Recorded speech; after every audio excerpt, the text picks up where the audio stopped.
Farimbona fandarana mivokarina ireo radio mivoiny fandriam-pahalemana eto Madagasikara na coalition des radios pour la consolidation de la paix à Madagascar. Farimbona ampifaliana indray mpianao jaina no hitafana aminao amin'ity fandarana farimbona ity izay anohizantsika andresadresaka mikasika ny zon'olombelona sy ny tranga raisin'ny CNIDH an-tanana. Izao fandaran'izao dia tanteraka noho ny fiara-miasan'ny ambassade de France, ny CNIDH ary ny coalition des radios. Ny vahintsika dia Ramatoa Matavimana Georgine, commissaire en commission nationale indépendante des droits de l'homme na ny CNIDH. Miarabanao Ramatoa commissaire ary tonga sy ondray eto amin'ny studio ny coalition des radios. Efa noresantsika tamin'ny fandarana tany aloha ihany ny mikasika ny zon'olombelona sy ny CNIDH ary ireo tranga raisin'izy ireo an-tanana. Mbola hifantokany amin'izany tranga raisin'ny CNIDH an-tanana izany ihany ity fandaran'ity fa kosa ny amin'ny andavanandrom-piainantsika no resahana eto. Koa manasanao ary hianatra amin'ny farany. Toy ny mahazatra dia hiaino ihany koa ny fanehoan-kevitry ny olom-pirenena tsotra isika. Cédric Rasoazanakolany amin'ny lafiny teknika, Nicole Raoularzeny atao fanolorana ary ny radio mpikambana atao amin'ny coalition des radios mampita amin'ny feo. Eto am-piandohana dia andeha renesika fanehoan-kevitry ny olom-pirenena ny amin'izao manodidina ny tontolon'ny asa. Raha miresaka tontolon'ny asa sika, inona avy ireo zoanana mpiasa fantatrao? Ny mikasika ny zon'ny mpiasa aloha ny mety ho fantatra zany ohatra ora fiasana, tokony misy ora ara-dalàna isana zany. Dia fanarahana tsara. Eo koa ny zora misy favoazana. Accident de travail ngamba fahafantarako azy tsika hoe mahana zo tsaboina ny mpiasa, mahana zo koa tsabotena dia ny mety misy koa karazana zo hoe azahoana tombotsotra tsy fafahana miasa. Mety ohatra hoe mazava azy noho ny aretina, noho ny fahaserana ny mpiasa manokana hoe amin'izana na amin'ny vadiny, dia mety hananjo izy hoe azo andro fialan-tsasatra ilay tsy fiasana. Dia ny zo ikambanana be koa moa zany mety hoe resaka knapsa na assurance. Amin'ny ankapobeny zany fahafantarako azy tokony hananjo ny knapsa zany eo tsy njovona raha hatrizay zany. Dia mety misy hoe fandraisana anjara zany ho an'ny mpiasa na ho an'ny mpampiasa. Ohatrohatr'izany zany ny ankapobeny fantatra hoe. So mpiasa so tokony ho tsaboina aloha mpiasa raha marary dia so mena sakafo ara-dalàna koa satria izy miasa. Zay ihany angamba fantako. Zo andray karama, zo tsaboina raha marary zo mbo mahazo congé, ny volan-jaza. Raha bevoka ny vatany dia mahazo volany bevoka, ampitaiza kely, teraka dia volan-jaza. Zay ihany ny fantako toko. Zo mpiasa, congé de maternité ho an'ny vehivavy, knapsa aussi, zay. Ny zo ampiasa mety fantatro zao dia ohatra hoe mandray karama isam-bolana ohatra, dia mahazo fitsaboana raha marary, dia mahazo fialan-tsasatra kely ohatra hoe mahazo congé ao anatin'ny taona ohatra hoe 2 volana. Zo an'ny mpiasa fantako tokony mahazo congé izy tokony tsy miasa rehefa sabotsy tokony 8 heures ihany ny miasa izy isan'andro. Ny zo mpiasa fantatro ve amin'ny tontolon'ny asa dia tokony hananany mpiasa tsirairay avy ny congé. Satria zoany anankiray zay mana congé, tokony mana congé mpiasa anankiray. Dia ny anankiray koa tokony mifanaraka amin'ny traikefa ny tamin-karamany. Arakaraka ny traikefa tonga na miteny an'izany amiko manokana tsy ny diplôma no mikaonty. Amina zavatra sasany ilaina ny diplôma. Hoe nandalo an'ity fianarana ity ilay olona fa amina asa sasany tsy dia ilaina loatra fa tokony hoe ilay expérience kosa tokony hoe ilaina amin'ny olona anankiray miasa zany. Izay no tiako tenenina.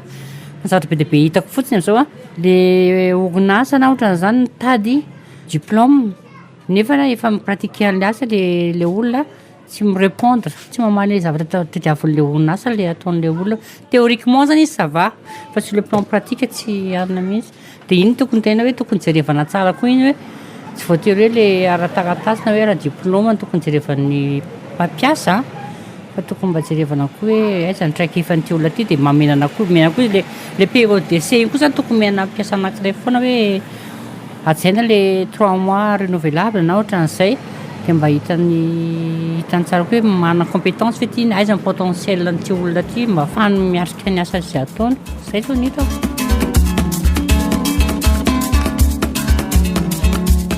raha ny eto Madagasikara dia mbola manjaka fanambadiana ny tery sy ny fanambadiana loloatra. Inona ary ano andraikitry ny CNIDH ny amin'ny fisorohana ireo tranga ireo. Betsaka zany tranga zany manerina nosa fa amin'ny faritry Orombe iny izy no tena hita.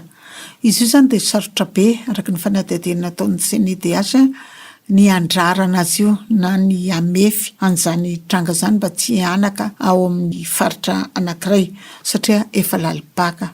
Fomba izy io zany hoe ny tovovavy rehefa 14 taona dia mahazo manambady dia eo ny zany ny olana afaka misafidy ve sa tsy afaka misafidy dia tsaraiko roa misy ny atao hoe asa afaka misafidy satria amin'izy efa 14 taona io dia efa mitsiky ny fitiavana dia efa fantany hoe tiako ry lehilahy dia anambady ary tsy misy lalàna mandrara anao an'izany sa ny lalàna eto amintsika moa 20 taona fa any amin'ny fiarahamonina kosa dia 14 taona.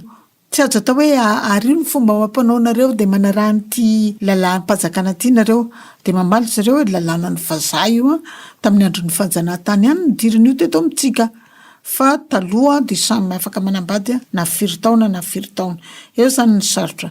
Tamin'ny CNIDH nanao fanentanana tany Iogombe tany dia efa betsaka ihany ny olona hitako zany tsapako fa resy lahatra amin'ity fanambadiana aloha be loatra ty satria natoro azy ny vokadrasiny na eo amin'ny ara-pitaovam-pananana zany na eo amin'ny isan'ny zaza ateraka na eo amin'ny asarotany fiainana izay diavina ankehitriny. Tsy misy olona afaka mandrara olona anankiray isitraka ny zony ary tsy azo atao koa ny mitsabaka amin'ny fomba mmpanaona foko anankiray na inona lalàna velona na inona lalàna velona fa ny faran'izay azo atao angamba dia mitady ny marimaritra iraisana ka manovana iny lalàna iny ifanindran-dalana amin'ny lalàna velona izany hoe sady tsy afatiny zanany no tsy amoniny reniny. Manamafy an'izany fahazahoantsika misafidy zany ny 20 ato anatin'ny fanambarana iraisam-pirenena momba ny zon'olombelona izay mivaky toy izao. Rehefa tonga taona ny lehilahy sy ny vehivavy dia manajo hivady sy hanorina fianakaviana ka sy mahasakana izany na fihodirana na zom-pirenena na finoana fa afaka mifanambady n'olona rehetrarehetra fa zonjo zany. Mitovy zo eo anatrehan'ny fanambadiana mandritra ny fanambadiana ary amin'ny faharavany fanambadiany izy ireo sy misy mariazy azo raketina raha sy sitrapon'ireo mpivady ireo. Ny fianakaviana no fototra ara-voazanahary iorenan'ny fiarahamonina ka mananjo ifanambady ny lahy sy ny vavy raha mifankatia. Eto moa zany dia tsy hevina ihany fa mbola tsy misy resaka hoe ny lahy samby lahy na ny vavy samby vavy mbola tsy anatin'ny lalàna antsika zany dia mino fa mbola tsy ekeny lalàna eto amintsika ny zavatra ohatran'izany na dia zo tanteraka aza izany. Efa ny voalazako teo moa ny asan'ny CNIDH manoloana an'izany dia ny fanentanana ihany fampahafantarana ny vokadrasan'ny fanambadiana loloatra ary fa indrindraindrindra ny ara-koltoraly izay tsy maintsy ajaina na inona ny CNIDH tokony izeran'izay fomba amam-panao malagasy izay amin'itony resaka fanambadiana itony. Raha tsorina zany dia tsy dia misy loatra olana eo amin'ny CNIDH makasika ny fanambadiana loloatra afa-tsy ny fiterana loaloatra zay matetika manimba reny tovavy mbola kely reny sy ny firaisana ranofo aloaloatra zay manimba ireny olona ireny satria efa niara-ni asa tamin'ny finiapo koa ny CNIDH amin'ny fanogorana ny fistule sy ny mamany lava zay vokatry ny fiterana tsy ara-dalàna fiterana loaloatra izy reny de miteraka aretina zany akory tsy midika araky ny fanazavana nentina tamin'ny olona zay manao an'izany fomba fanambadiana loharatra zany nazavaina fa tsy hoentina anisakisana ny fomba dia fa hoentina kosa hitandrovana ny fahasalaman'ny tsirairay. Raha zay ary ny tontolon'ny fanambadiana ahoana kosa indray ny amin'ny tontolon'ny asa. Araky ny voalazan'ity fanambarana rasim-pirenena momba ny zon'olombelona ty ihany moa no iangatsika de manana zo hiasany tsirairay, manana zo isafidy ny asa ataony tsirairay ary indrindraindrindra manana jo azo valika sasarana tamboka rama amin'ny asa taony ny tsirairay. Raha ny CNIDH manokana dia tsy voandroany no manara-maso makasika an'izany zo arakasa izany. Nisy namana anankiray avy any Mahazangany ny asa izy io de tapaka ny tongony de lasa kilemaina izy tsy afaka miasa tsony de teny izy zany tamin'le mpampiasa de nameny tamboka rama nandritra ny heritaona tapaka ho izy io fanomezana io hatramin'izao ino ny tokony ataoko tonga tao amin'ny CNIDH de ao ary fa voaray ny fitarainanao fa ampanatsonanao rehefa naorinana de nijekena daholo ny lalàna rehetrarehetra de nijerena le mpampiasa de le mpampiasa ny teny hoe tamin'ny fifanarana arakasana tao de sy voasoratra tao hoe raha misy ny loza tampoka na accident zany de raisy ny orinasa tanana mandra-pahafaty ny olona iaran'izany loza tampoka zany raha toa ka tsy afaka hiasa intsony. Tsy misy an'izany ato ho izy le mpampiasa jereo ny CNIDH zay tokony ataony CNIDH fa tsy afaka manao an'izany zahay. De zay moa ny teny hoe anga alohan'ny asa kosa nge de tokony anjaranareo mpampiasa no manoran'izany hoe tia ny fifanarana arakasa de ny teny moa le olona tokony anjaran'ny mpiasa no mitaky an'izany hoe anga sy fifanarana izy ty de io moa tranga vao vetivety de mbola en instance zao le dossier makasika an'izay satria tsy hitany CNIDH koa hoe inona no atao fa angamba raha ny hevitry manokana mitodika makany amin'ny mpitsara zay ataotsika hoe mahay ny lalàna tokony ho ampiarina amin'ny tranga toitony ny CNIDH. Faharoa de misy ihany koa ny fanentanana efa manomboka moa zao ny fiarah-miasa misehatra rehetra de mety ho isy ny fifanaraha-piarah-miasa amina sehatra anankiray zay mikarakara ny fitsinjovana ny maha-olombelona eo amin'ny sehatra ny asa de hiara-miasa amin'io zany ny CNIDH hoe ino ny tokony tombosoa ho azon'ny mpiasa tsirairay rehefa ao anatin'ny asa izy. CNIDH tomboka de miara-miasa amin'ny rehetrarehetra ary tsy afaka miasa fotsiny izy fa mba manovo hevitra hoe ino ny tokony atao raha misy ny tranga ohatran'izao satria de lasa fohy be iray fitarainany vahoaka ny CNIDH de tokony ho afaka amaly an'izany fitarainana zany sy ny ama ny olana rehetra mifandray amin'izany fitarainana izany. Amin'ny ankapobeny zany de tokony ho amporosina ny olona rehetrarehetra mba ahanana tahiry hitsinjovana ny vodiandro merika rehefa miasa izany hoe takio ny zonao amin'le olona ampiasanao zo ara-pahasalamana zany zo azoka raha mara-dalàna zany zo afantatra hoe inona ny antony androana ary raha tsy maintsy roana inona ny tambiny hoentina hiandrasana ny asa manaraka zany. izany maha-olombelona n'olombelona, izany ny zo fototra ananany tsirairay eo amin'ity firenentsika ty, ohatra ny ananany tsirairay an'izany zo fototra zany koa amin'ny firenena samihafa any, satria dia tsy ivoka ihany fa hiaran'ny lalàna zany ny mpampiasa zay tsy manaja ny zon'ym-piasa, nefa dia mampalahelo fa betsaka eto amintsika ny zon'ym-piasa zay voahitsakitsaka. Dia ao amin'ny CNIDH ao moa dia maromaro ary ohatra manontany nareo zao inona daholo ny sehatra be mpitaraina indrindra ao amin'ny CNIDH ao dia anisan'izany ity zo arakasa ity, zo rehetrarehetra manodidina ny fisitrana ny zo maha-olombelonao eo amin'ny tontolony asa. Otranylayanza fabola be mifalemena tsy samamitakolona dia tsy manakarena. Otranylayanza mba te ahita risoriso ny anareo to mandeha ho azy fa nenay foana ny diso. Otranylayanza dia inana nefa tsikaroko kanefa nofonofo zany sady mbolo sarotra. Otranylaza nefa tsy afaka manoatra nareo manimba fotsiny dia zay manamboatra. Otranylayanza le migrafo mitega elato tafavoaka zay nenjy ampira. Otranylayanza dia andingana fa tsy afaka to misy mandetika raha mitady mba tafiakatra. Otranylaza te hitarika grevy nikasy efa mahanitra so dia manimba refy. Otranylaza manana mokondo dia anao zay refy tegany ampivadika atoto. Otranylayanza ndrandray amanontany tena mba mety hitovy ihany samena ambany mena. Otranylayanza misy refy tiana voaka na revy anaty kadry ho ana revy anaty toka. Otranylaza fa mandahatra rima angamba tsy any akoatra zay vao misy fitofina.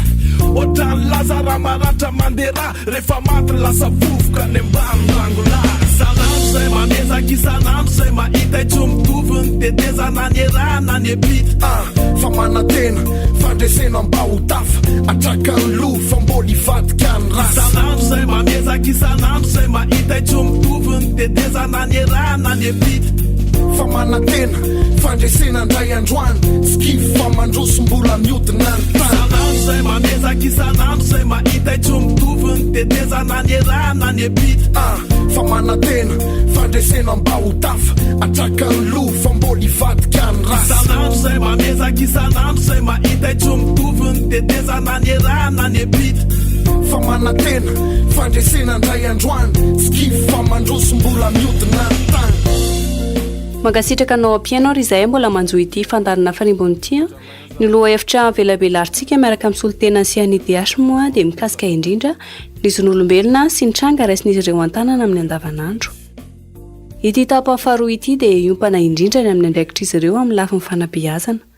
Fototra iray iorena amin'ny fandrosoan'ny firenena ny fanovozana fahalalana ary tsongaina manokana amin'izany ny fahafantarana sy ny fahalalana ny zon'olombelona. Ny fanabeazana dia iray amin'ireo zo fototra ananany isam-batan'olona.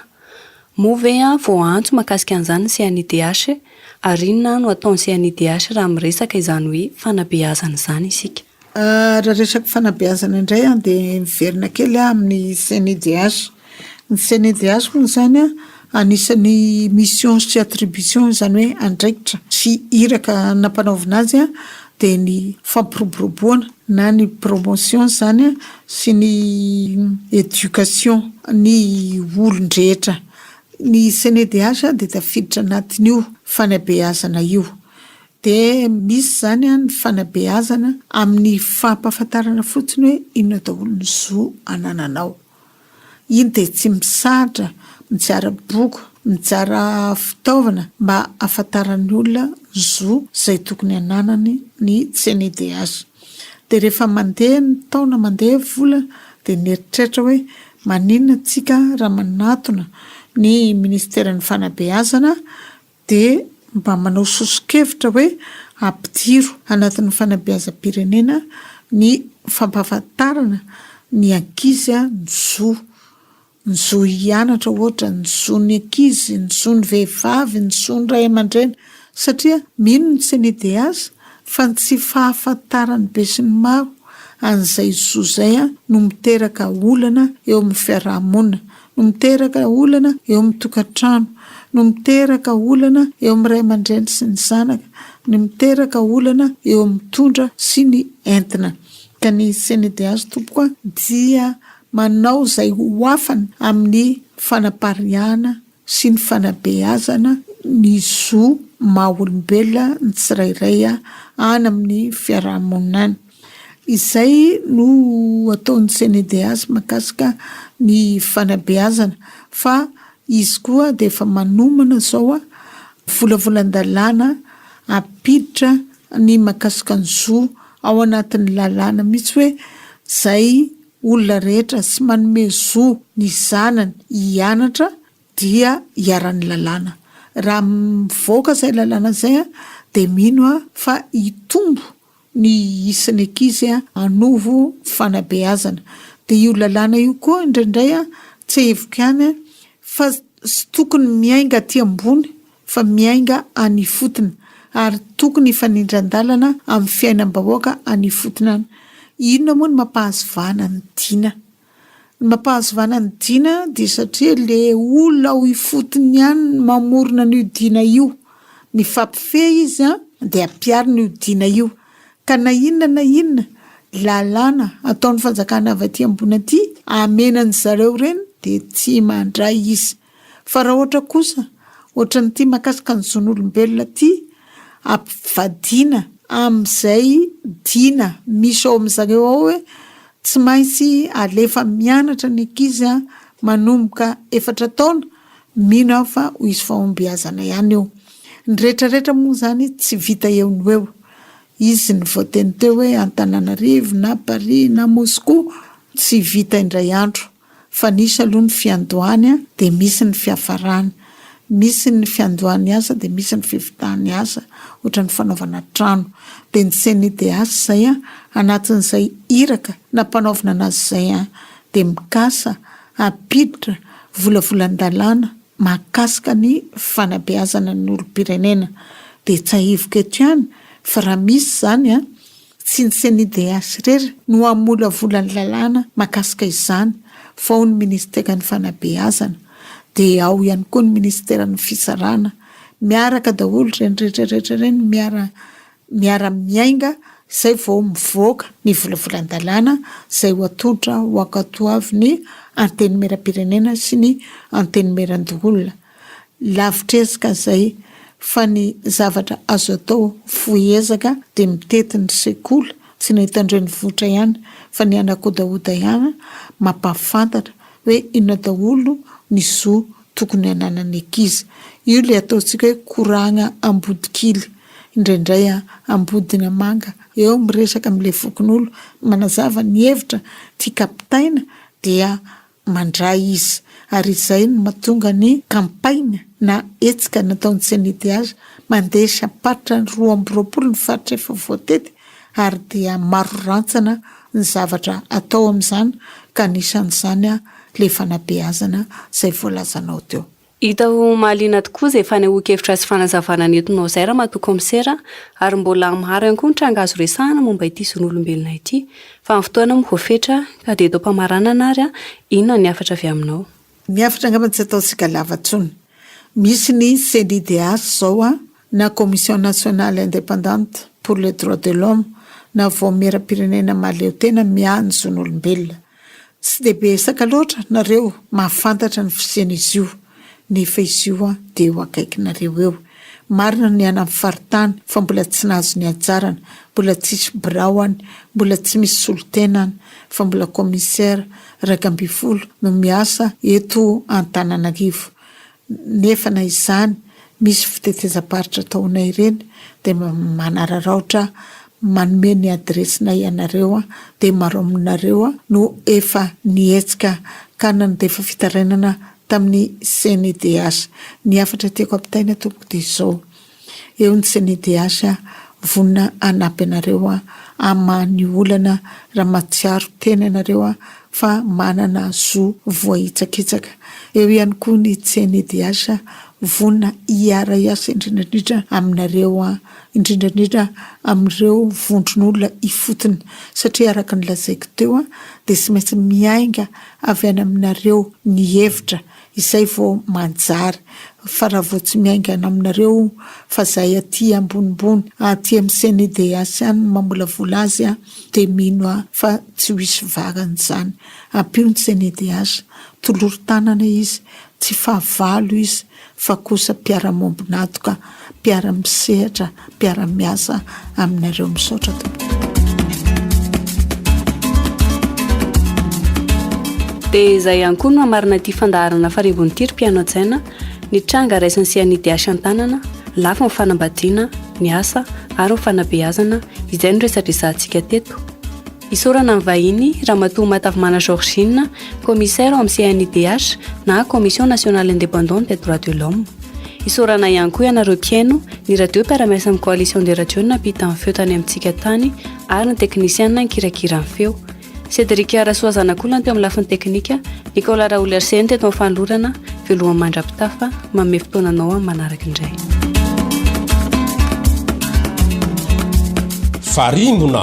Farimbona fandarana mivokariny ireo radio mivoiny fandriam-pahalemana eto Madagasikara na coalition des radios pour la consolidation de la paix à Madagascar. Farimbona